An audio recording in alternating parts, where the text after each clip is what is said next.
నేపాల్లో army head quarters వద్ద మరోసారి ఉద్రిక్తత చోటు చేసుకుంది. నాయకత్వ ఎంపికపై ఇరు వర్గాలు ఘర్షణ పడ్డాయి. నేపాల్ తాత్కాలిక ప్రధానిగా మాజీ చీఫ్ జస్టిస్ సుశీల్ కర్మిని నియమించాలి అంటూ ఆయన వర్గీయులు నిరసనలు తెలుపుతుండగా ఖాట్మాండు మేయర్ బాలెన్ షా వర్గీయులు సైతం ఆందోళనకు దిగారు. దీంతో రెండు వర్గాలకు చెందిన వారు ఆర్మీ కేంద్ర కార్యాలయం ఎదుట బాహాబాహికి దిగారు.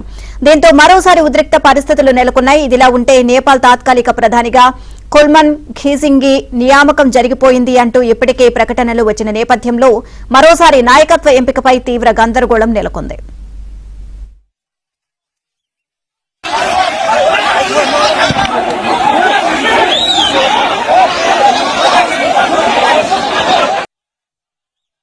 Right now, I won't be able to give you all of our agendas, but right now, what I can say for now is we need a interim government for now, for which we have proposed Sushila Karki, because she was the Chief Justice and she has always been fighting for the corruption, against the corruption.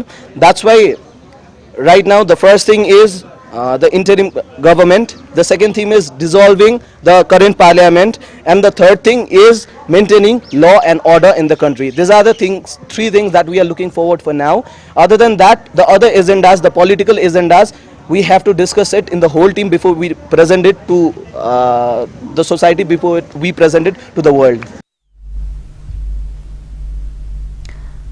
ఇదే అంశానికి సంబంధించి మరిన్ని updates మా Delhi bureau chief Krishna అడిగి తెలుసుకుందాం. కృష్ణ, ఇంకా నేపాల్లో నాయకత్వ ఎంపికకు సంబంధించి ఇంకా ఆందోళనలు కొనసాగుతున్నాయి. దీనికి సంబంధించి అక్కడ ఆర్మీ హెడ్ ఆఫీస్ దగ్గర పరిస్థితి ఏ విధంగా ఉంది?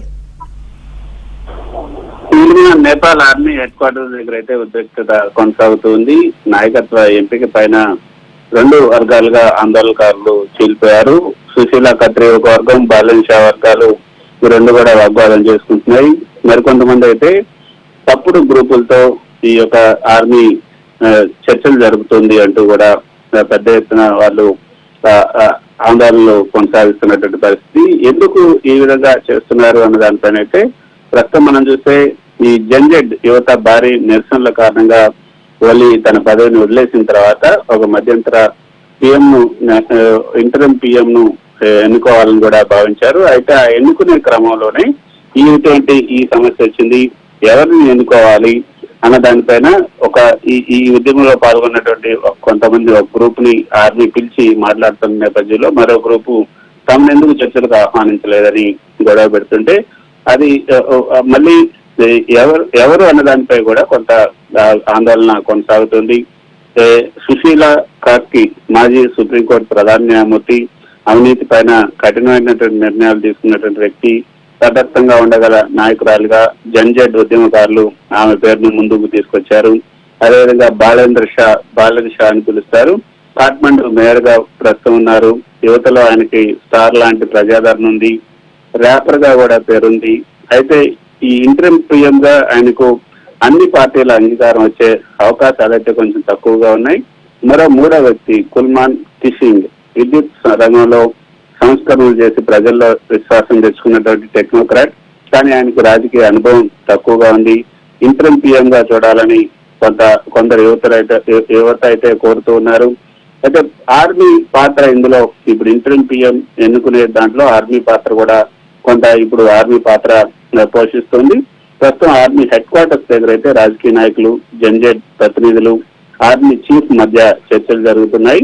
ఇది ఆర్మీ టేక్ ఓవర్ అనడం నిజం కాదు, కానీ శాంతి చర్చలు జరుపుతూ కొత్త ప్రధాని ఎవరిని చేయాలి అన్న దానిపైన ఒక మధ్యంతర అంగీకారం తీసుకురావాలని చూస్తున్నారు.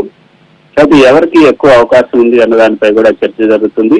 ప్రస్తుతానికైతే సుశీలా కార్కినే ఎక్కువగా పేరు వినిపిస్తుంది. ఎందుకంటే ఆమెకు రాజకీయ పార్టీల తటస్థత కారణంగా మద్దతు ఇవ్వగలవు. జంజెడ్ నిరసనకారులు ఆమె పేరును స్వీకరించారు. అంతర్జాతీయంగా కూడా ఆమెకి మంచి ఇమేజ్ ఉంది. సో ఓలీ రాజీనామాతో దేశంలో ఈ యొక్క ప్రధాని పదవి ఖాళీ ఏర్పడటంతో ఇప్పుడు కొత్త ప్రధాని ఎన్నుకునే నేపథ్యంలో కొంత ఘర్షణ వాతావరణం అయితే నెలకొనుంది. దీనిపైన మధ్యాహ్నానికి సాయంత్రానికి ఒక స్పష్టత వచ్చే అవకాశం ఉంది. Right, thank you Krishna.